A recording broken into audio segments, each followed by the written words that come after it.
The following is a presentation of the Belly Up Sports Media Network.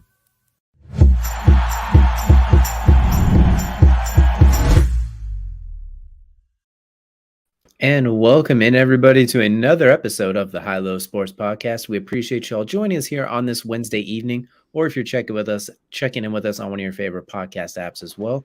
Always a pleasure to have you join us and talk about sports. We got a pretty interesting show today. For once, we're going to be encapsulating the three major North American sports and a little bit extra as well, too. It is DJ, joined as always by my co-host Kelcey. And Kelcey, we're going to dabble into those three major sports. A little bit of ranting, a little bit of ranking, and maybe a little recap as well. So we're once again dipping back into the roots again. Yeah, we're hitting all three yet again. I mean, how many? I feel like there's been so many weeks we've had in the last year where maybe we only hit one, maybe we only hit two, but back-to-back weeks, I'll even say last week with Zach we even hit it. So 3 weeks in a row now we've hit rankings, recaps, and rants. I mean, this is pretty good for us. We're getting back to the old school, I guess, is where we're going here. For better and for worse, might be a little bit dangerous as well, but we got some work being done in the NBA Finals. 50% of it is set up, is now, well, with the other side well on the way. We are going to take a look back into a little bit of history, and something's on both of our minds that we're going to be touching on a little bit later on in Crunch Time. You definitely don't want to miss that. There might be some fashion tips in there for those of you who are into that kind of thing as well, so you'll definitely want to stick around for that, as well as some inappropriate flexing. So that's something to look forward to in Crunch Time. But before we get there, we got to take things from the beginning first, and that's going to lead us right into the tip-off. And the tip-off, of course, brought to you by SeatGeek. Use code BellyUpSports for $20 off your first order as well. So once again, BellyUpSports, $20 off your first order at SeatGeek. Go and get yourself some quality tickets to whatever your favorite event might be. And we'd be remiss not to talk about the NBA playoffs. And we'll go and start with what is settled, as the Western Conference Finals came to bit of a screeching halt the other day as the Nuggets completed the sweep over the Los Angeles Lakers, winning 4-0. And my one takeaway from that one before I pass it over to you is there's no such thing as a competitive sweep, because it's a sweep. But at the same time, this and the 2019 Warriors and Trailblazers feel like two of the more competitive sweeps I've ever seen, where every game was close. Like in 2019, the Blazers led by double digits in the second half in all four games, but lost. In this one, the Lakers were never that far out of it. They just lost. Like in game one, they were getting clapped, and then next thing you know, they weren't. Games 2, 3, and 4, they had a reasonable shot to win, and then they didn't. So obviously no such thing as a competitive sweep, but not your traditional, well, get them right on out of here. We're done with them real quickly. Like it took a little bit out of them, and the Nuggets are definitely thankful to get a little bit of extra rest before the finals. Yeah, I mean, look, game 3 was the only one that was decided by double digits. Every other game looks like 6 points or less between the other three games. But yeah, I think we can all agree that it's kind of disappointing to see this highly touted Anthony Davis, LeBron James duo swept by Nikola Jokic, a guy who we joke about a lot that doesn't jump over a phone book. But again, don't forget former MVP, 2-time MVP Nikola Jokic on your books there. So look, he's a stud. It's no doubt about it. But Jamal Murray, you got to say, all credit to the man. Fantastic series. I mean, there's Kentavious Caldwell-Pope. Where did he come from in the last two games? Like, what is this? Bruce Brown showing up at times. Michael Porter Jr. showing up. Like, pretty much everybody who had to kick in this series actually kicked in at some point in time. And at least for the Nuggets, for the Lakers, on the other hand, it was really Anthony Davis and LeBron, and then not a whole lot of extra help there. I mean, I guess Austin Reeves knocking down every three-pointer, but they just never went to him enough for it to matter because they were trying to answer Jokic on the other side because nobody was able to stop that man. Except for, well, I guess game 3 in, most of the game until the fourth quarter. Yeah, which is absolutely crazy as well, too. I mean, at the end of the game, it was like, oh, Rui put him in clamps for that late in the fourth quarter. They found something. He averages a triple-double for the series as well. Like, for back-to-back series, he's averaged a triple-double, and I think his overall playoff numbers are about averaging a triple-double as well, too. So he's been on an absolute tear, kind of showing that maybe those MVPs were bad luck for him. Now, the year he doesn't win an MVP, they make the finals. So maybe a blessing in disguise not letting him get that three-peat as well. So something to keep an eye out for. And I do want to mention, you mentioned Jamal Murray as well, too. Talk about arriving back on the scene with a vengeance as well, too. We haven't seen him really in a couple of years coming off that torn ACL, plus towards the end of a couple of years ago, missing all of last year. missing a couple of playoff runs. Will he be the same took this year to kind of get right? We saw flashes against the Grizzlies. We saw him very good against the Suns, but my goodness, what he did in this series, especially at the end of game 2 and the start of game 3, 30 points in the first half, even game 4, the timely baskets. I think that's the biggest thing. When they needed a basket most, when they needed someone to go one-on-one when Jokic was not able to get loose on the block, he somehow always found an open spot. Step back, mid-range, step back 3. Playmaking shot creator from NBA 2K20. Absolute BS that enrages everybody. But he made it happen. And that 20-point fourth quarter as well, too, something that, honestly, I feel like at that point, that's when the series was not over, but it was like, all right, the Lakers are going to need some Herculean efforts that, frankly, 38-year-old LeBron's probably not capable of doing, let alone for more than a half. Anthony Davis, we'll see. Basically, you needed 40 points from both of them, and you weren't going to get that in 2023. Yeah, no, I mean, look, Jamal Murray, I mean, what's there to say? I put him in my top 5 best performers so far in the playoffs, and maybe I was predicting something. I don't know. Maybe it was precognition, because obviously I said it even during it. I was like, I didn't think his stats were the reason I'm putting here. I'm putting him here for his timely baskets, his game management skills, and just the ability to read the game, which has been extremely helpful for the Nuggets this entire playoff run. And even 2 years ago when he had his great bubble run, or I guess it's 3 years now. I don't even remember anymore.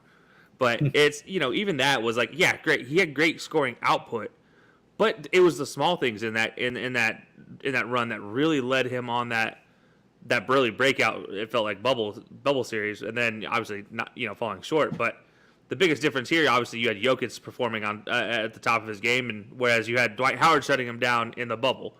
So there was nobody to shut down Jokic in this series, and Jamal Murray saw that. Everybody on the Nuggets saw it, and it was almost like it was the old school way of basketball. It's like what happened with the Lakers and Pau Gasol when Kobe was down with the Achilles injury. They learned to play through Pau Gasol, and it's very similar. The Nuggets learned to play through Jokic, and just like, I mean, obviously it shouldn't be hard to play through Jokic. You should know how to play through a big man. Pass it inside, watch him do his thing, and then pass it out to you for a wide open 3. That seems simple, right? But in today's day and age, everybody wants to jack up the 3s.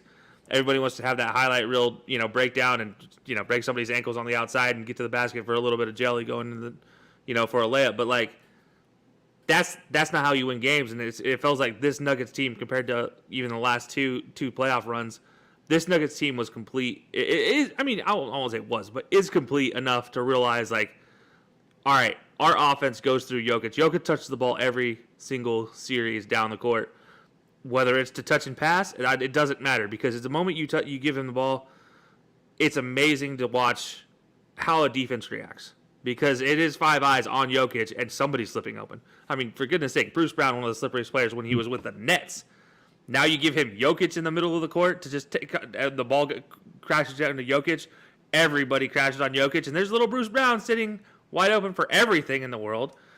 Best little big man in the world, by the way, if still, even to this day. So.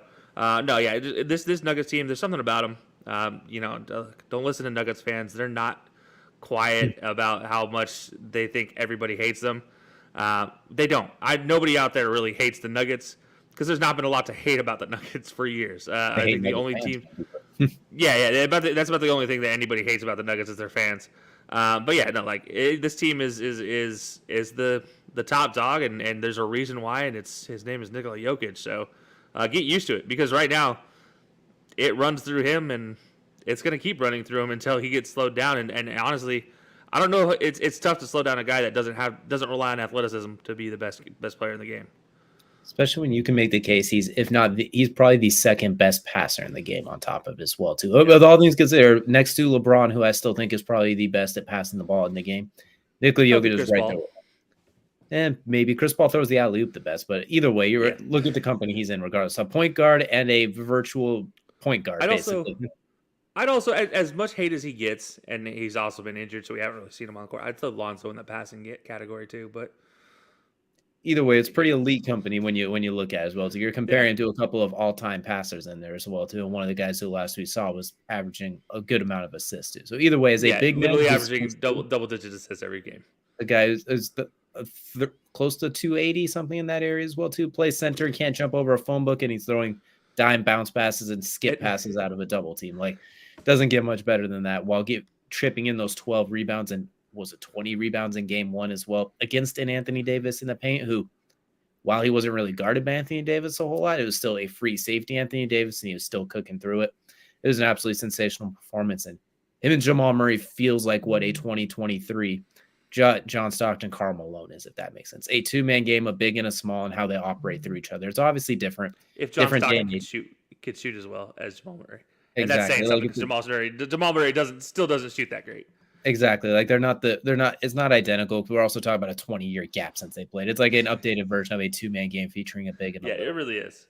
I know everyone talks about Harden and Embiid, but that's really a little bit different because they don't both play their best off of each other. You can still see Harden does not play his best off of Embiid. And Embiid, honestly, they kind of turn him into too much Carmelo. And he needs to get that big 7'1" self down on the block instead of off these pick and rolls and trying to two-guard it. But that's another complaint. We're talking about the Nuggets here. And I think the way they can both play on and off the ball is just absolutely incredible. And whoever comes out of the East is going to have their hands full, which leads us to the East. Is what looked like we were going to have back-to-back sweeps. It's never happened before, and it's not going to happen this year. As the Celtics stave off elimination in Game 4.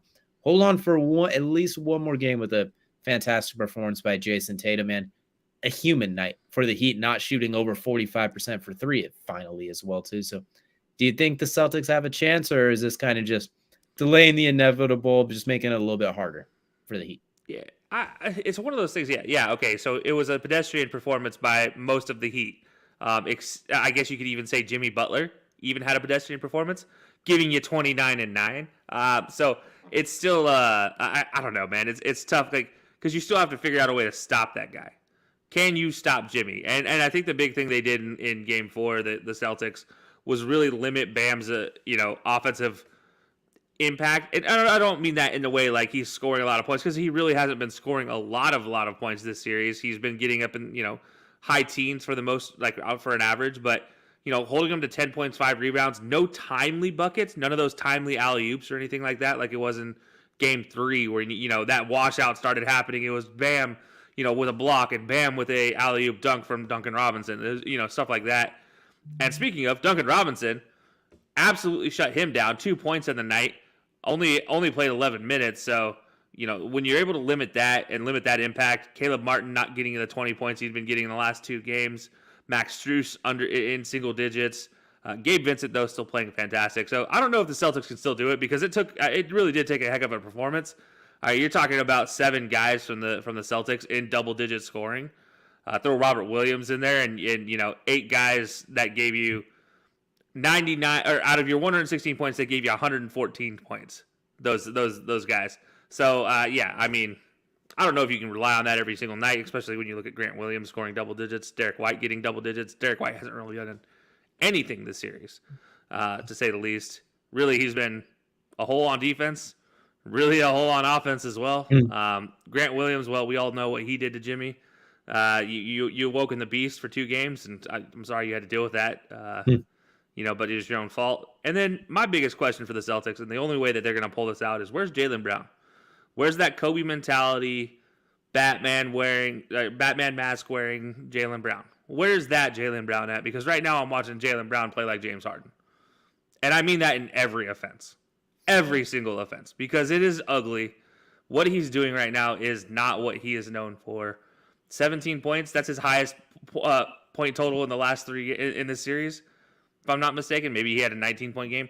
Doesn't matter. Still under 20 points. You're supposed to have Batman and Robin, or Superman and Batman, however you want to call them, on your team, and they're not giving you that 20-plus a night. You can't have that if you're Celtics. You are built for Jason Tatum to go for 30, for Jaylen to give you 20, and to also give you 7 or 8 assists. Jaylen hasn't been holding up his end of the bargain until really Game 4, and even then he still didn't give you the 20.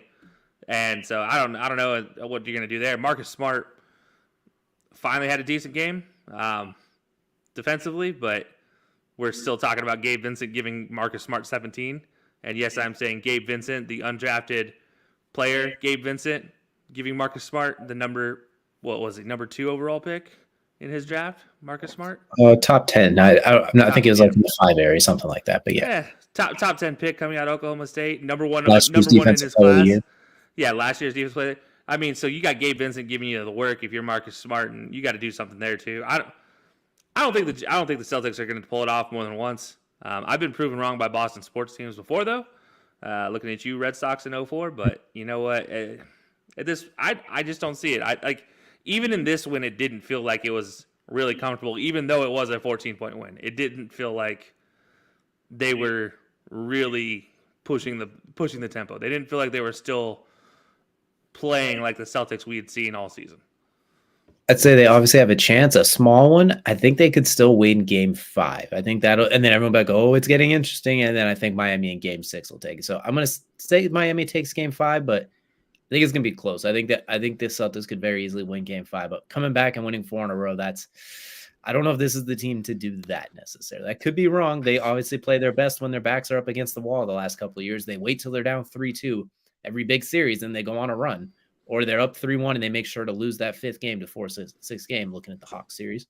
So I guess anything is possible, but I can't see it either. And all it takes is the Heat to get hot one more time like they did in game 3, and you can't overcome that even when your Batman and Superman give you everything that they can. So it's going to be tough. I'm not saying it's impossible. Jaylen Brown did come alive a little bit in that second half of game 4. So if he can, take that to that next Jaylen Brown second team all NBA level and keep that going the rest of the way, it makes things a lot more difficult. So we'll keep an eye on it, but I'm kind of with you. I'm going to say the Heat are going to take this one. I'm going to give them in 6 because it wouldn't be the Heat way to wrap it up in 5. They have to make it as difficult as possible before the finals. And before we round out this first segment, we do have to mention a recent retirement coming out to one of our favorite players growing up, Carmelo Anthony, also known as Melo, Stay Mellow, the pride of Syracuse himself, bringing them their 1 national title. Hoodie Melo.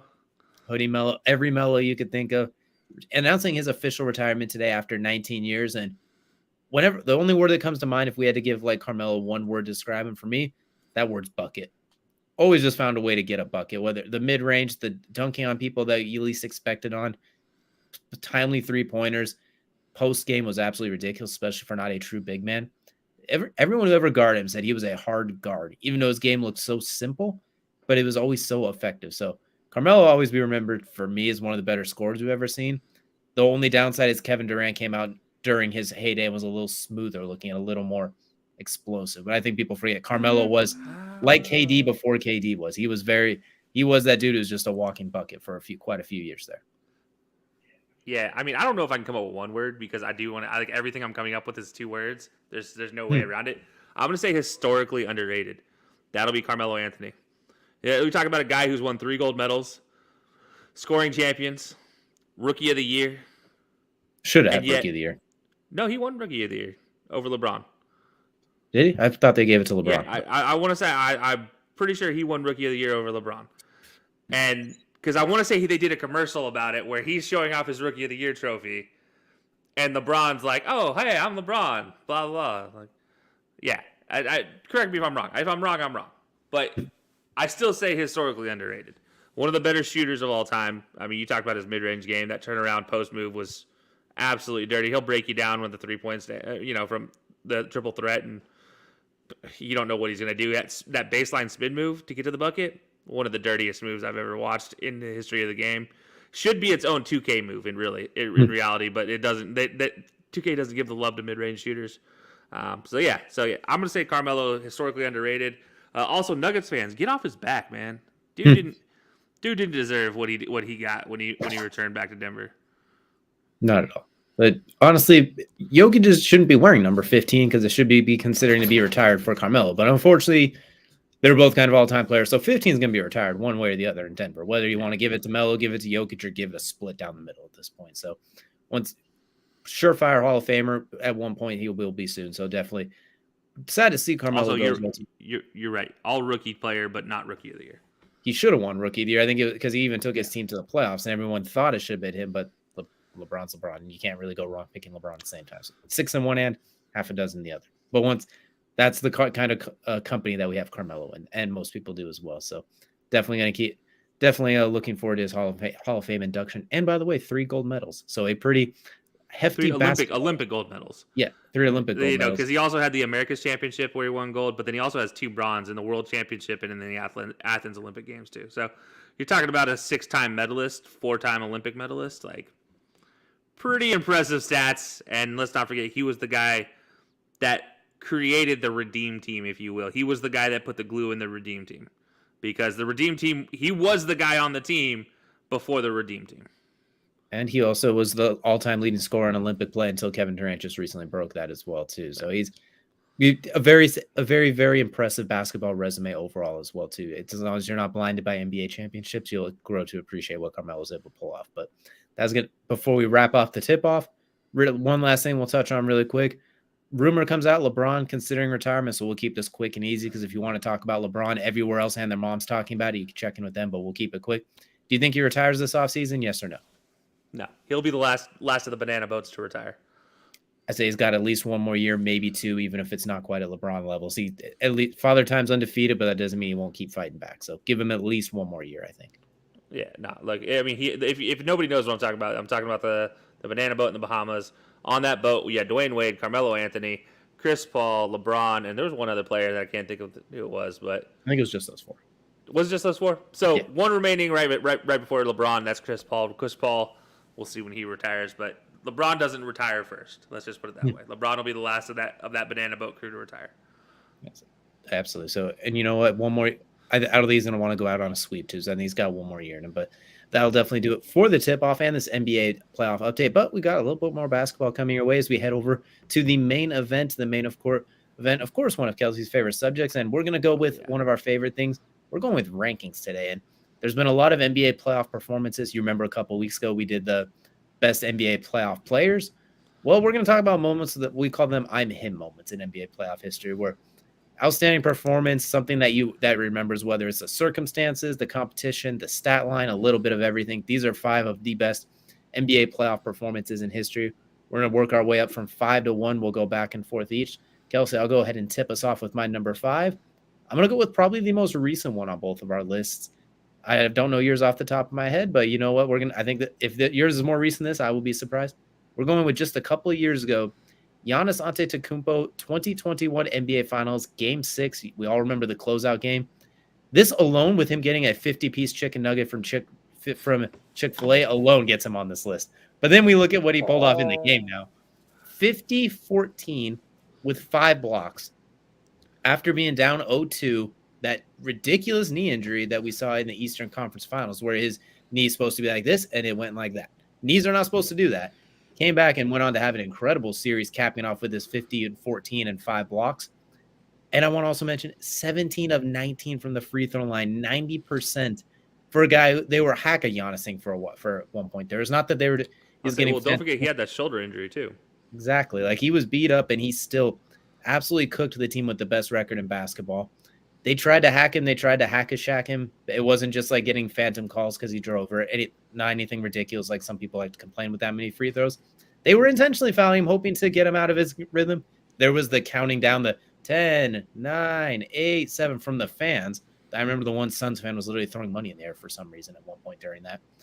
And you went 17 of 19 and closed out the series with a 50-piece. So as far just when you think of all those circumstances, he beat you at his weakness while being hounded at the same time. So give me a 50-piece for Game 6, and he had a lot of pressure on back-to-back MVP. Had come up really small multiple times, and everything they went through that finals, they said he shouldn't even been there if it wasn't for Kevin Durant having a size 18.5 shoe. If it was a size 17, they might not even be there, was the narrative the whole way. So give me Giannis in Game 5 of the 2020 NBA Finals as I'm him for performance, probably the most recent one too. Yeah, definitely the most recent on my. I don't have anything that recent. I thought about putting something that recent. I'll shout out an honorable mention here from Steph Curry's round 1 performance, Game 7, round 1 this year against the Kings. Yes, my beloved Kings. Trust me, it's going to hurt me later on in this list too. So with that said, I'm going to go ahead and get started with what is my most recent of my list, ironically enough. And that is 07. I'm looking at Game 5, and I'm looking at LeBron James. That Eastern Conference Finals against the Pistons, you just gave me a 50-burger here for Giannis. What about 48? And not just 48. What about 25 of consecutive points and 29 of the last 30 points of regulation, first overtime, and second overtime he scored for his team? The last Cavalier in this game to score was Zydrunas Ilgauskas, Big Z, at the 7:48 mark in the fourth quarter. And this game went to double overtime, and LeBron scored the rest of the points. And they beat the Pistons 109-107. in what was one of the if you guys don't remember this eras, if maybe you're too young or whatnot, this is the Pistons era. This was the Pistons, not the bad boy Piston era. This is the Rasheed. This is the Ben, the Chauncey Billups, Big Shot Chauncey, Big Shot Billups. You had Rip Hamilton with a mask. This was their team. This was their years, and LeBron's like, nah, no more of this. This was his overcoming the Pistons moment. This was his MJ overcoming the Pistons moment. This is where he shut him down. Game 5, he went on to win. They went on to win the series. Gets LeBron's first trip to the finals afterwards. But you got to. I mean, look. Anytime anybody goes clutch, 25 consecutive points, 29 of the last 30. You're talking about 2 game tying buckets and then a game winning bucket, all in the same game. The man has 3 highlight game winners, basically what would be game winners, or a highlight shot on a highlight reel in one game. I mean, it's absolutely insane to think about. That entire playoff run from LeBron really should be something to talk about because he was so young, 22 years old at the time. Absolutely phenomenal. But yeah, I'm gonna go. That's gonna be my number 5 here is LeBron. Game 5 of the 07 Eastern Conference Finals against the Pistons. Those Pistons teams went to 5 Eastern Conference Finals in a row too, including an NBA Finals dub and an NBA Finals loss. So like that was a quality team that ironically just lost to his boy Dwayne Wade just the year before in the Eastern Conference Finals too. So that's an outstanding performance, as you'd say. Defensive Player of the Year, all-time defender Ben Wallace, and Tayshaun Prince too, a very crafty defender in his day as well. So a very very underratedly good team and an incredible performance in a true one. By the way. I was gonna say one-man show because, by the way, his starting lineup includes a guy by the name of Drew Gooden and Larry Hughes. By the way, Pavlovich was the 2 guard, and then I just mentioned Big Z earlier, but Big Z being the 5th to round it out. Like, who in today's game is good enough to bring their team to the finals with that starting 5? I can't think of anybody. Don't forget Game 6's Cleveland legend Daniel Boobie Gibson too, off the bench nonetheless, with his random 5 threes in Game 6. But like that's the company you're with, and that was one of the best performances and probably the first LeBron performance was like, oh yeah, this guy's going to be different. He's only 22 when he's doing this. Oh boy, here we go, everybody, strap up. Definitely deserves a spot here. I'm going to go down to number 4. You talk LeBron, so I'm gonna have to throw in a Jordan game here because that's just the way things happen to fly here. We're not gonna go with any. We're gonna go with one of his first 3-peats. We're gonna go with 1992, and I'm just gonna summarize it with the simple little shrug, because that's the one we're gonna go with. The shrug game, Game 1 of the 1992 NBA Finals. 39, 11 assists, by the way, for Jordan the ball hog, and also go along with 6 first half threes and that shrug of what do you expect? A miserable 3-point shooter at the time, especially because no one really shot them like that unless you were a spot-up shooter. 27-ish% or something like that in the playoffs, I think he was from 3. They were talking about Clyde Drexler might actually be the heir apparent or as good as Jordan. They were talking about 1A, 1B. Well, he shut that down pretty quickly. Right away to start the finals, dropping 39 with 31 in the first half, 6 threes. By the way, holding Clyde under 20 points on top of that as well. Just an absolutely incredible performance. Beating him with the weaknesses against the guy who's supposed to be the next you, if you will, or someone who might be as good as you. They were saying he might even have a chance of first team All-NBA. He flies higher than you with Clyde the Glide Drexler, like all these different narratives and superlatives around it. And he comes out and beats you by sniping it from 3 and dishing out 11 assists. Something that's, I think it's fair to say, not his game necessarily. He's not first known as an assist and pass man. So we're going to go with Jordan at number 4 with his 1992 Finals game, kicking off what would be the second of his NBA Finals dubs. You know what? That's impressive. That is impressive. I love the MJ callouts, but I'm going to go to another guy that could be considered an all-time great. Maybe the top 5 in some people's book. He played with a guy, by the way, that could be top 3. It depends. Depends on where you rank him, and that is Shaquille O'Neal. And I'm going with the one that probably breaks my heart the most here, and that is Shaq's 44 and 20. Just a little history on this. This is one of 8 40-point, 20 rebound games in the history of the playoffs. Shaq owns 4 of them. He had 2 in this series. So, I'm going Game 1, 2001. This is the second round versus the Kings. 44 points, 21 rebounds, 7 blocks. Like Lakers on this title run. This is more of a encapsulating what the Lakers were right now in this time frame, because this Lakers team only lost 1 game en route to the title. One game. An entire playoffs run where they only lose one game. Absolutely insane. Maybe one of the most historic playoff runs we've ever seen. And you talk about some of the performances we saw, but Shaq's 44-20. It's hard to not give this to a man that, like, look, we all know Big Diesel. We all know Super Shaq, whatever you want to call him, like mall cop galore, legitimate police officer, Shaquille O'Neal. You know what? 44-20 is not easy, especially against the team he's going against. Chris Webber, Vlade Divac at that time. It was impressive. 7 blocks on top of it. Absolutely shut down the Kings and set the tone for that series versus the Kings, who had been really the Lakers' pain. Between those two teams, they fought year after year from '98 until 2003. So it's one of those situations where you got to do it. And you got to do it against your biggest rival, and there was Shaq setting the tone for one of the greatest runs of all time we've ever seen for the Lakers. So give me Shaquille O'Neal, 44, 21, and 7, and that's game 1 of the 2001 round 2 versus the Kings. Arguably the best playoff team of all time with their run. You mentioned they didn't lose a game until game 1 of the finals, and then swept everything after that. And gentlemen swept that one. I think the closest was 2017 Warriors, where they lost 1 game in the finals as well, if I'm not mistaken, something like that as well. It's an incredible run, and of course, Shaq, those 3 year, about that 3-ish year run with the Lakers, maybe 4 if you go back, like 98 to 2002. Probably one of the most dominant forces we've ever seen. Absolutely incredible. And as you mentioned, unfortunately, the Kings had to get the wrath of it, arguably his best playoff performance of them all in that particular game too.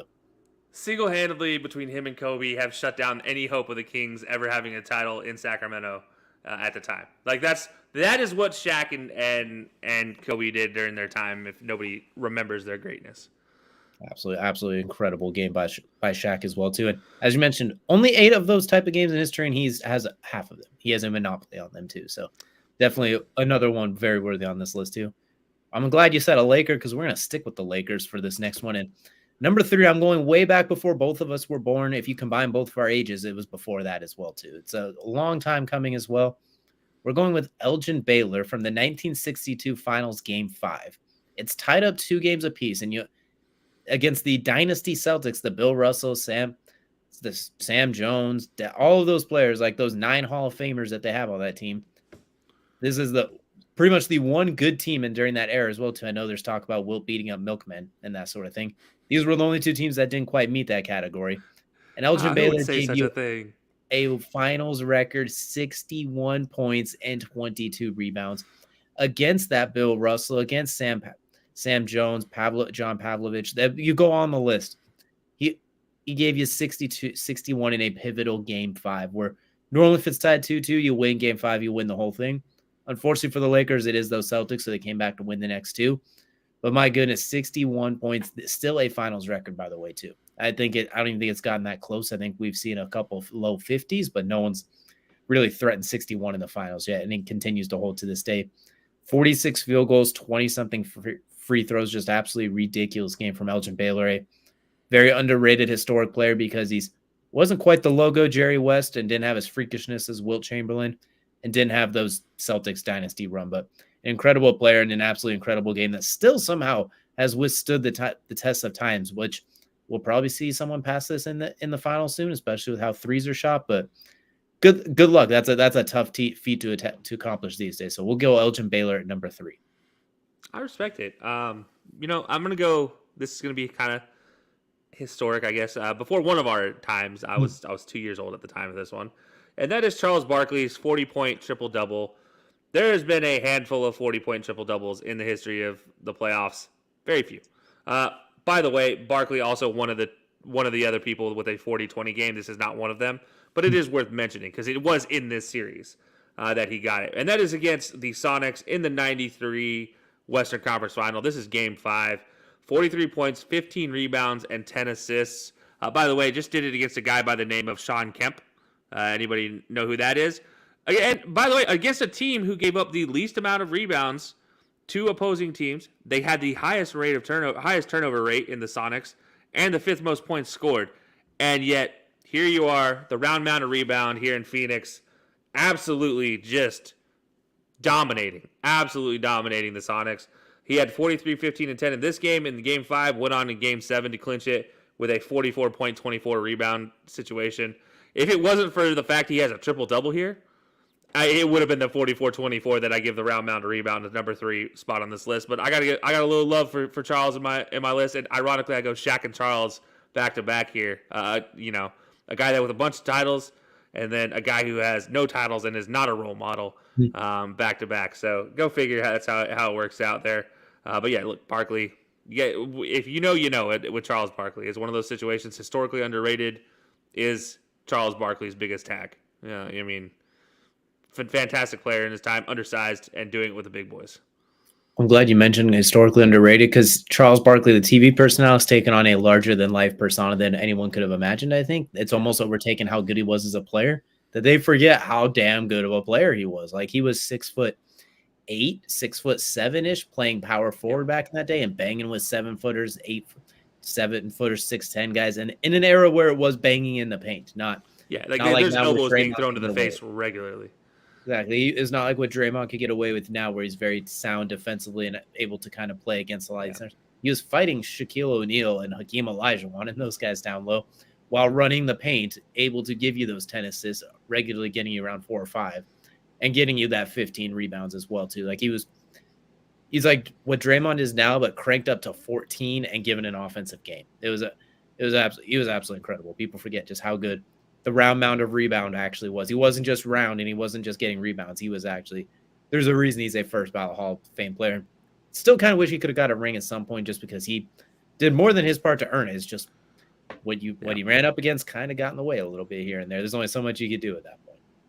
Yeah, no, unfortunately it is one of those situations. By the way, also on that Sonics team, Gary Payton and a guy by the name of Nate McMillan, if you know, now one of the high quality head coaches.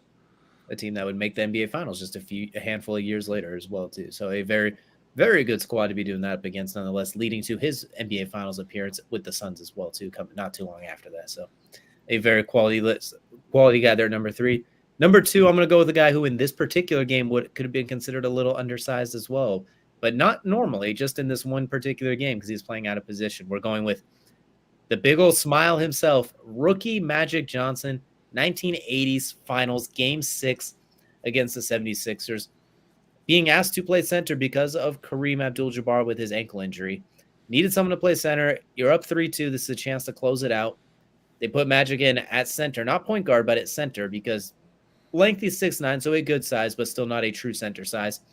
He casually goes in there and gives you 42, 15, and 7. Not just that, he did that as a rookie in the NBA Finals. We talked about what young LeBron did to those Pistons team.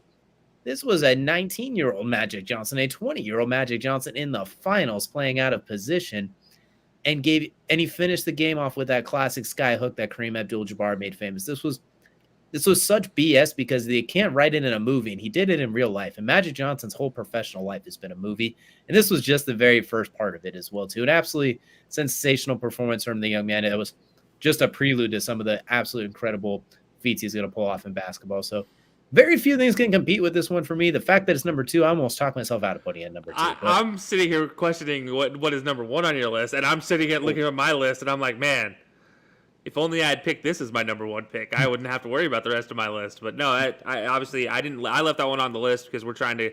We're picking. We basically draft picked these. We saw what each other had, and we went the opposite way. So I am still shocked this is number 2 on your list. Number 1, man, it better be good. Because that's number 1's got number 1's got a little extra spice to it. I think you and everyone else will see why. It's got a little bit of extra steam to it. But number 2, absolutely, there's nothing negative to say about this performance. Not like it would be one for this or what. No, this is more of how good number 1 is. There's no negatives to say about number 2 for me. That's fair. Well, speaking of nothing negative to say about this in this case, this individual, my number 2 is the big fundamental, Tim Duncan.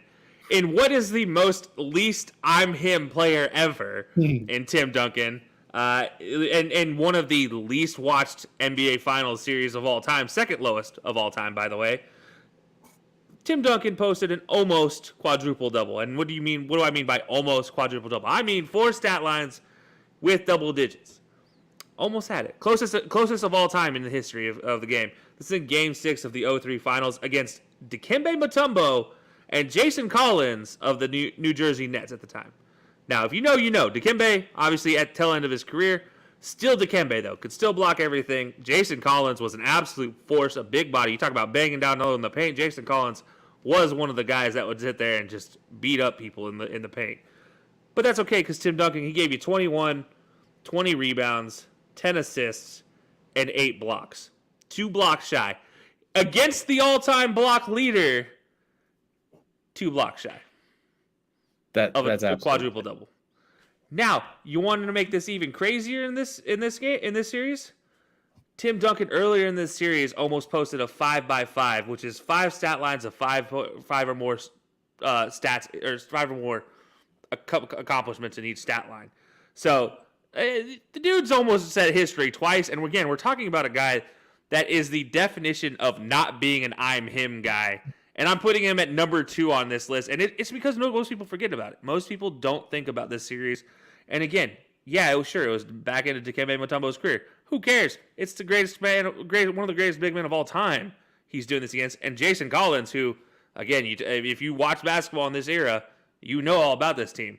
And by the way, he's going up with Stephon Marbury and this New Jersey Nets team. That's not an easy ask. Like, that's a tough one from top to bottom. So, I'm going to give it to Duncan here, number 2. I'm probably going to catch flack for it because there's probably people out there like, oh, why not LeBron? Why not this? Why not that? And it's because I respect quality players. They don't have to be I'm him players to have an I'm him moment. But that does not tell you who my number 1 is. I'll just say that. There's a lot of angles to look at this one. Holy cow, he had 20 rebounds in a game. That's incredible. Holy cow, he had a 20-20 game. That's incredible. Wow, a fundamental power forward at 10 assists and an underrated passer as a big man all time as well, too. That's incredible. Wow, he almost had 8. He had 8 blocks in a game, almost double-digit blocks in a game. That's incredible. Holy butt, you put all of those together, and that's what he pulled off as well, too. Yeah. The worst thing that happened to Tim Duncan's career was he played directly alongside Kobe Bryant, who had a little more box office as well, too. They had very, very similar final career, I guess, when you wrap it all up and put a bow on it. They both top 10 players, 6 in one and half a dozen the other. Kobe was in LA, a little more box office. His play style was a little more elegant, a little more pretty, and in being in LA on top of that as well. Tim Duncan, quiet, sad in San Antonio, bought his jeans at Old Navy, and that's the only time you ever saw anything about him, really. 2 top 10 players playing at the same time. And people forget Tim Duncan, especially early years Tim Duncan. He played with David Robinson, and people forget that David Robinson was on the team with what Tim Duncan was pulling off at times. He was absolutely sensational in the most boring but effective way possible. And this is kind of the culmination of all that in one single game. Yeah, the most boring and efficient player of all time, probably, in Tim Duncan. And he just happens to do it in the most, or the second least watched NBA Finals of all time. I don't know if there's a more fitting Tim Duncan statistic in the history of the NBA there. It's like, yeah, the most boring player, arguably, did it in the least watched series of all time. Like, what? How does that happen? So, yeah, give me Tim Duncan here at number 2 with his almost quadruple double. It's perfect that we are going from arguably the least boring and least watched thing to arguably the most interesting and most watched athlete of all time. From the time that he was 18, 17, 16, since the time he was a wee lad and barely even had his driver's license. We're going to go with a LeBron James game here at number 1, but not just any game. When I think of it, I consider this the game. You mentioned his Pistons game. Hell of a performance. Obviously deserves to be on this list. That was probably his first I'm him type of moment. This one, I'm going to the hymniest of hymns of all hymns, the Himothy moment. We're going with Game 6 of the 2012 Eastern Conference Finals against the Celtics. We're unpacking a lot here because we're going to start with the stat line here. 45, 15, and 5 on 73% shooting. Absolutely stupid. The next highest score on the team was Dwayne Wade with, I think it was 16 or 17 points. They won the game in a rout too. So it's not like it was absolutely, he single-handedly ran that Celtics team basically out of the building in that game in Boston Garden, nonetheless. He single-handedly won that one. He held Paul Pierce to 9 points. And we know how good Paul Pierce was, especially at that time as well, too. A little bit older, obviously, but he still had many good years left in him after that, including multiple playoff game winners with the Wizards. But held Paul Pierce to 9 points, 73% from the field, step backs, three-pointers, dunks, everything on top of it. But then you throw in the magnitude. This is before his first championship. This was the Heat, the Miami Heat Big Three era, where every single eye in the world was locked in on him. The amount of pressure, like, it was kind of the start of the social media age, plus the TV age was still there. And the LeBron James hype train is completely unmatched. They talked about Victor Wembanyama and the hype train he's getting right now. I think they forget about LeBron James from back in the day too, before you had Twitter and easy access to it. Like there was all eyes were on him, and this was before any championship, so he didn't have quite the cachet to cash in on either. Look, I don't know. I don't know what car Wembanyama drives. I knew what car LeBron drove. Let's just put it that way. I knew what shoes LeBron wore. I knew that he brought his PS2 to a damn hotel room once because they took so many pictures of him and posted them. Like, dude, we knew everything about it. There were so many eyes on him. Everything. There's so much pressure going in this game. Didn't bat an eye against your arch nemesis and a team full of all-time greats, 4 Hall of Famers on that team with the big 3+ Rajon Rondo. Still had Kendrick Perkins and some other quality rotational pieces too.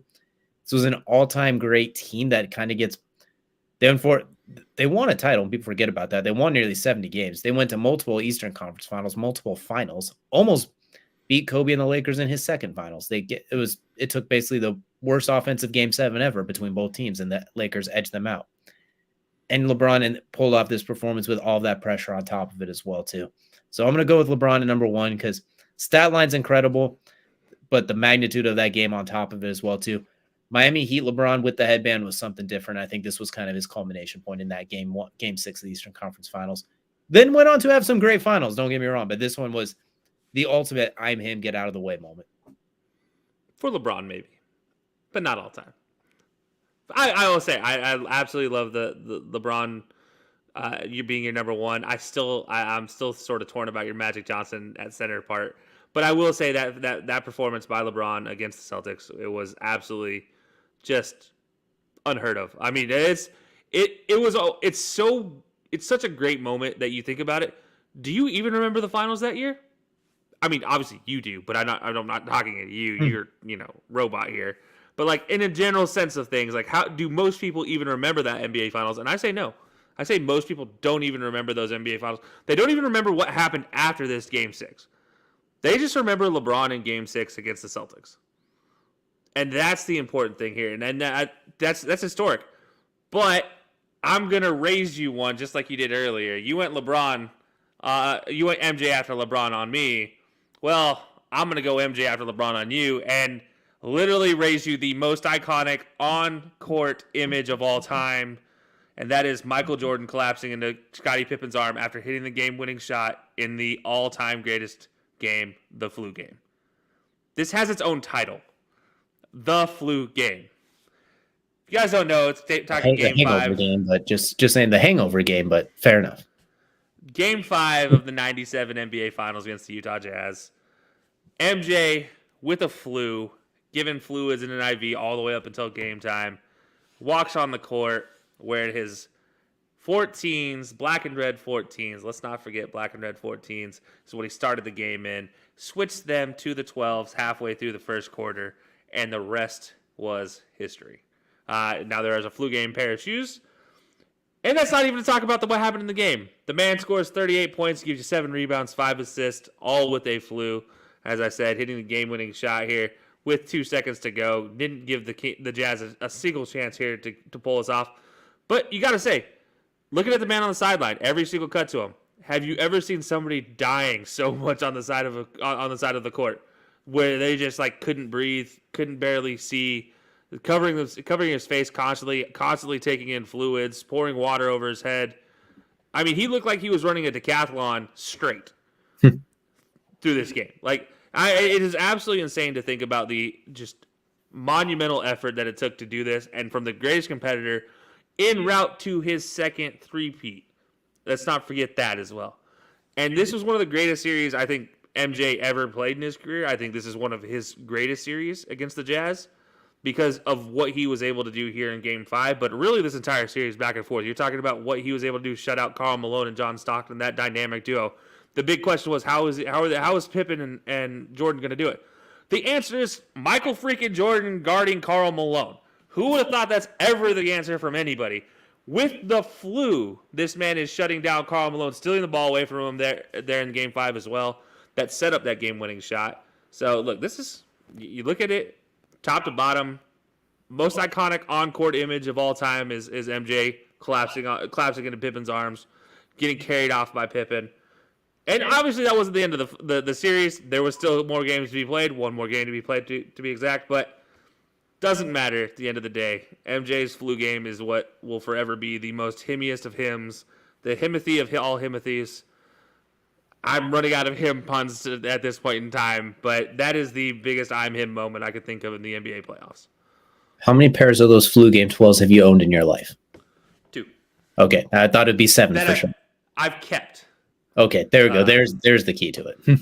Yeah, no, 2 that I kept until they fell apart. That's fair. But yeah, no, absolutely. Look, I got a chance. I was living in Utah at the time, and I got a chance to see this and see the aftermath of the flu game in Utah after that. And I've never seen a fan base so dejected. Now, mind you, growing up a Kings fan, seeing Jazz fans dejected was the greatest moment of my life.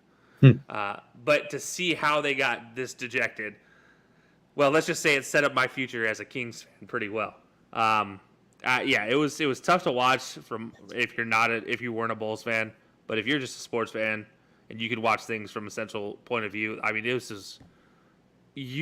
every athlete grows up to hope they can have their own version of the flu game. I feel like that's the dream. Every athlete wants to have that one moment where they're like, I did the unthinkable when there was no chance in hell I could ever do it. And Michael Jordan did it.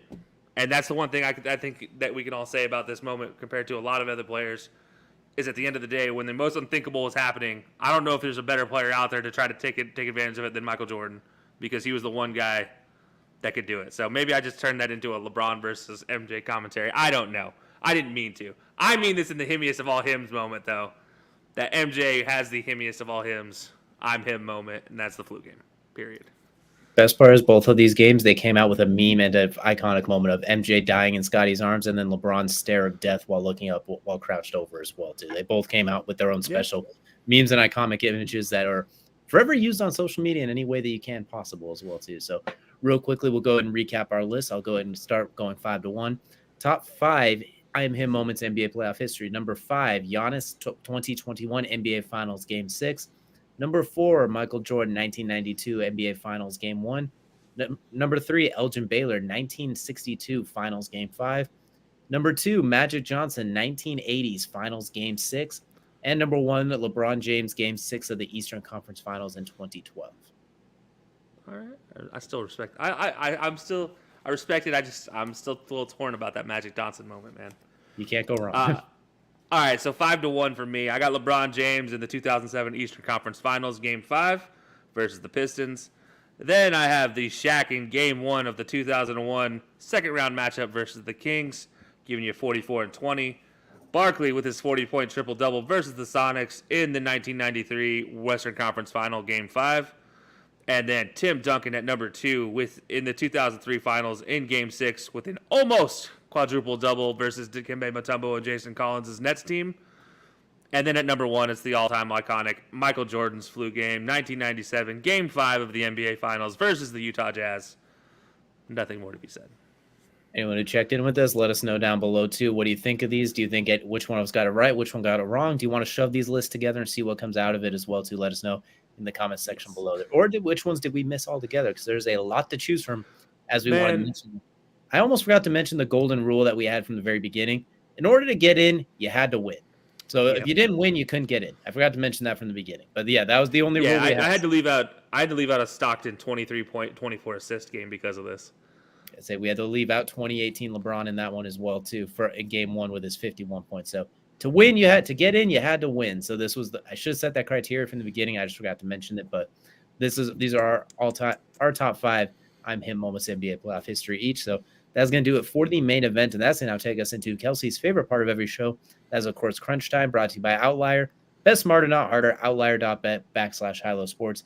Get yourself a free 7-day trial. And, I'm going to keep mine quick because I know you want to go on a little bit of something for yourself. So I'm just going to complain about the NFL because that's the fun thing to do. Everyone likes to do it. They recently voted and approved that Thursday Night Football will have more compelling games, quote unquote, because they approved a modified proposal that will allow Thursday night games to be flexed between week 13 and 17. The nice part about this is only 2 of them are allowed all season, and it will require 28 days notice. So at least it's not a complete farce. But the idea of it's just absolutely heinous, even with 28 days notice. For the players, that's going to suck. Your schedule's already getting flipped on its head. Thursday night's still kind of dumb to have NFL football, in my opinion, but we're not getting rid of it. So that's another complaint for another day. You're throwing a Black Friday game in there as well, too. So that's another complaint that we won't get into. You're going to do all this. I'm thinking more about the fans that literally spend their entire year saving up to fly out to that game, to fly the away fans, book the hotel, take the time off work, get the food set up, get the travel accommodations, all of that. Saturday, Sunday flexing, I don't like it, but it makes a little bit of sense when you have those Saturday night games. Normally, somebody can accommodate for if you have to stay the extra night at the hotel if you're flying outside, whatever. Like, you can accommodate loosely. Thursday to Sunday, it's pretty damn hard to accommodate 2 extra days off, 2 extra days of flights, 2 extra days of driving, 2 extra days in a hotel, 2 extra days of food, whatever the reason may be. The ability to flex this, even with 28 days notice, that's not a lot of time for us everyday working humans as well, too. This is more of a fan thing that annoys me, too. And you can't guarantee it's going to be a good game. It could look compelling as hell on paper, and it could be a dud. The Colts and the Broncos were both projected to be playoff teams with Super Bowl aspirations. Their game was 12-9, and that was on Thursday night. And that was like week 4. So you had no idea what was going to happen. And even those later games as well, too. The best Thursday night game was arguably the first one with the Chiefs and the Chargers. Or even the ones later in the year, you had no idea what was going. You have no idea what's going to happen. So flexing from Thursday to Sundays and that ability to do that is just dumb. Unless you're going to flex on someone from Sunday to Thursday, then the Thursday game to Friday. There's no way to do this adequately without screwing people over. And I think it's just dumb that they even have this. We're not going to get into they should take away Thursday night football altogether. As much as I love watching football multiple times a week, I won't get into that. This is crunch time, and Kelcey has a lot to get into. NFL is flexing too damn much. This flexing Thursday night games is stupid. Let the games sit. Just leave them how they are. Just you schedule them for a reason. Let them sit there. I digress. I agree wholeheartedly. All the above. Just check mark all the above of Thursday night, Friday night, Black Friday games, shortening the season. I hate it for the fans. I mean, you're exactly right. I think about when we went to a game last year, and it's like outside of maybe a Cleveland Browns game where we're local at the time, like you could obviously get a ticket last minute there, which I did. I did do that. I had to go get a ticket there, and then I got a ticket to the Guardians game in a playoff game. Like I did that last minute, but very rarely can you ever get a ticket that late because they're so expensive. 1, 2, you got to figure out travel plans.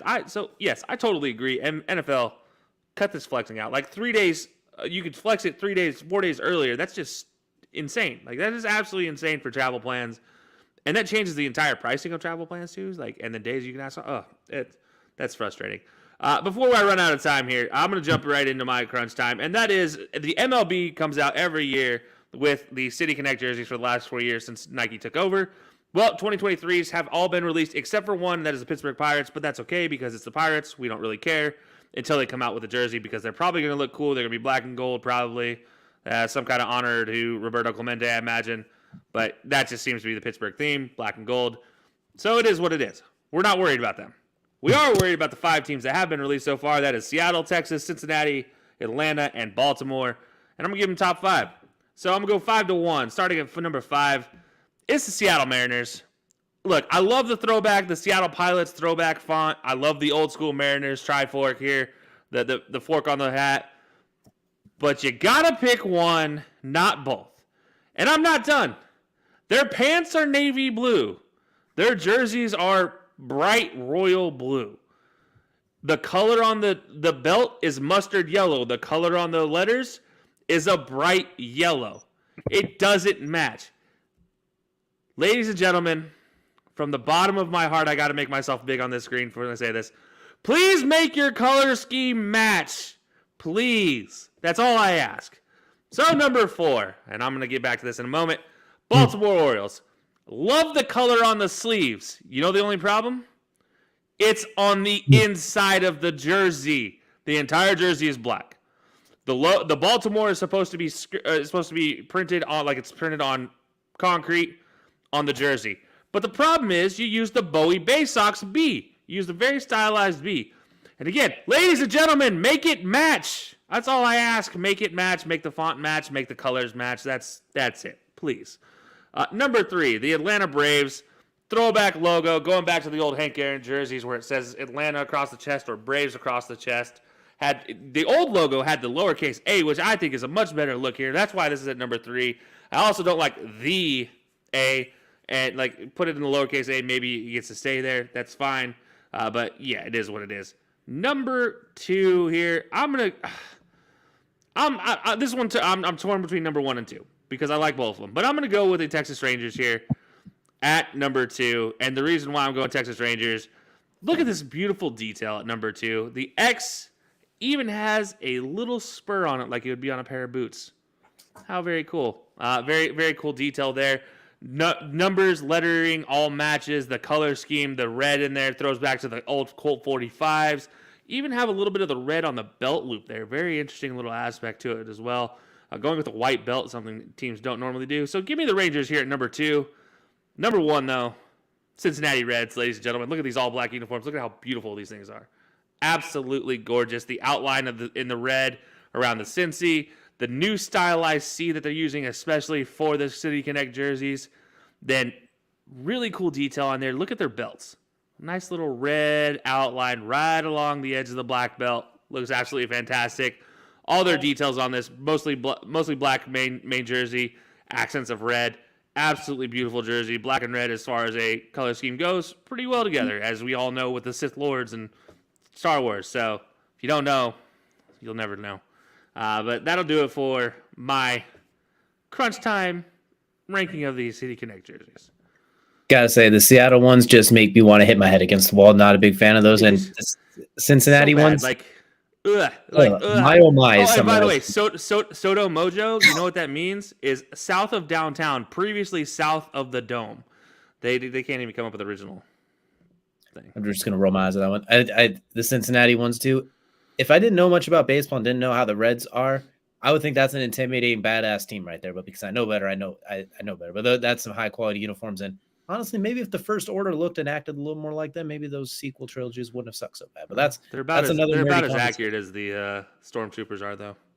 Yeah, that's another conversation for another nerdy day as well, too. But we appreciate you all for joining us here on this Wednesday evening to talk a little bit about everything in the world of sports. If you're checking us on your favorite podcast app, networks, anytime like that as well, too, we appreciate that, too. Feel free to follow us on socials. Check us out on Spotify, all of those areas as well, too. Thank you guys for joining us, and we will see you all again next week.